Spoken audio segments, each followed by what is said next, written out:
Siz telefoningizga intayin muhim bir yangi sistema yoki yangi bir appni tushirmoqchi bo'ldingiz. Ammo ekranga sig'im to'shdi degan xat chiqdi. Siz nima qilasiz? Yo'q, men telefonimdagi koni o'yinladimmi, necha minglagan keraksiz surat videolardan voz kechmayman, ammo yana yangi sistemani qochlayman deya olamsiz? Yo'q. Unda qilsangiz telefoningiz qetibilib faqatla ishlamaydi. Yangi narsaga o'rin berish uchun cho'qim siz kona keraksiz hatto o'zingiz yaxshi ko'radigan qisman narsalarni rahimsizlarcha o'chirib tashlashga majbursiz. Bizning mingimiz, bizning hayotimizmi dal mushuningga o'xshaydi. Bizning ko'nglimizda yangi bir iqtidorni, kuchli bir energiyani qochlayman degan orzu bor.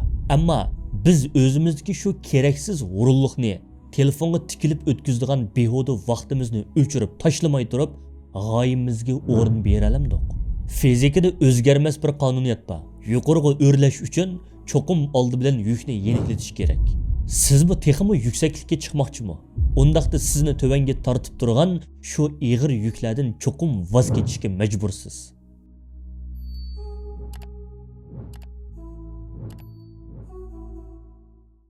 Assalomu alaykum izbosar qayrindishim.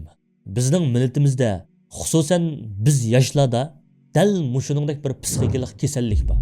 Bizning oliy orzuyimiz qorong'ulikdan yo'ruqlikqa, qulluqdan hurlikka chiqish. Ammo amaliy harakatimiz-chi? Hech nimadan voz kechmaslik. Bizning yumshoq karvatdagi rahat uyqumizdan voz kechkimiz yo'q. Har kuni necha soatlab telefon seyraydigan behuda vaqtimizdan voz kechkimiz yo'q.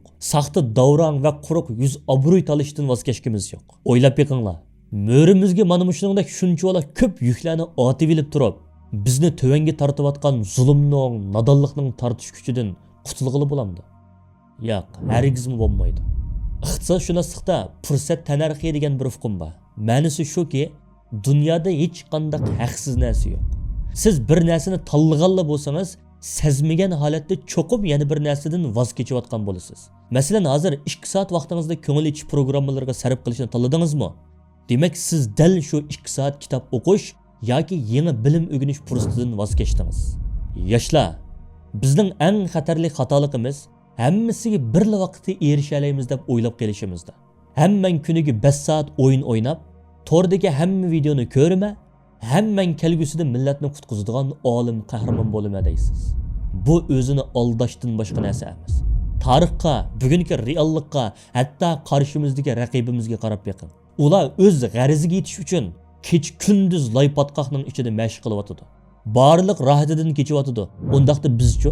Agar siz g'oyangiz uchun ko'rsatgan fidokorlik, dushmaningiz ko'rsatgan tirishchanlikdan oz bo'ladi ekan, sizning g'alaba qilish haqqingizmi yo'q? Bu Allohning adolati.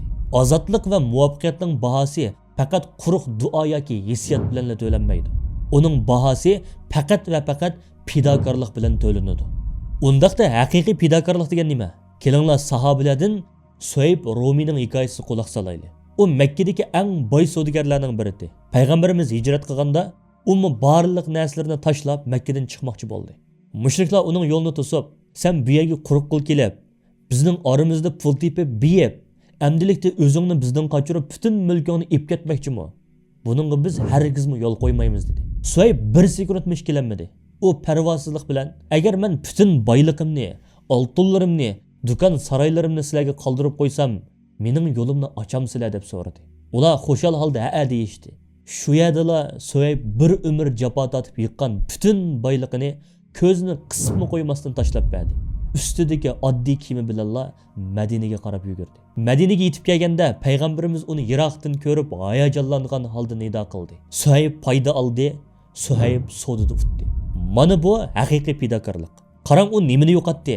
Faqat vaqtlik dunyolikni. Nimaga erishdi? Haqiqat va mangulik jannatga. Biz o'zimizdan so'rab boqaylik. Biz bugun nimalardan qo'rqyapmiz? Vatandagi mol-mulkimizni ochiqib bu hur dunyoda xashlayolmaslikdanmi? Yoki ancha-muncha ota-onamiz udillab bergan pullardan mahrum qilishdanmi? Yoki azroq kechgan uyqumiz tufayli charchab qilishimizdanmi? Bugun bizning ko'rsatayotgan fidokorliklarimiz u qadar arzon va qimmatsiz bo'lib ketdiki, shuning uchun biz orzu qilayotgan u hurlik nihoyatda qimmatga to'xtayotdi.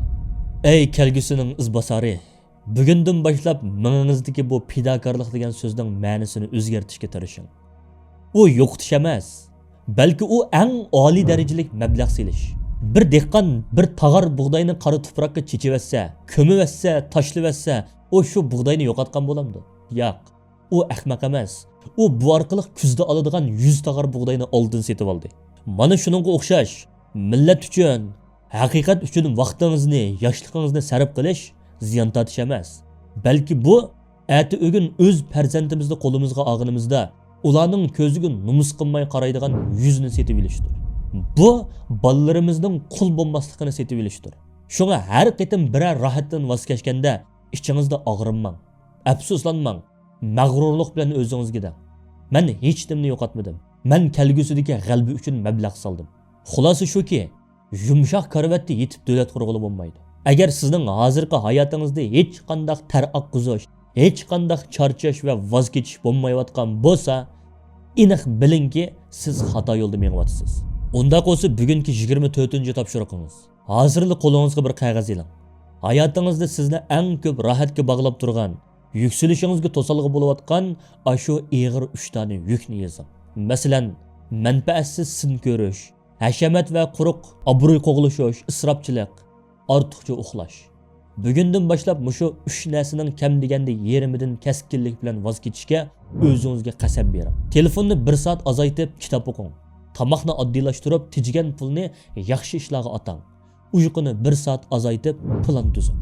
Bu kichikkina ammo izchil davomlashtirgan qurbonliklar sizning hayotingizdagi ortiqcha yuklarni yeniklatib, mingingizdagi bo'shliqni ochadi. Faqat shunday qilgandala siz yangi sistemani qochlab haqiqiy yuksaklikka ko'tarila olasiz. Allohga omonat, ati ko'rishaylik.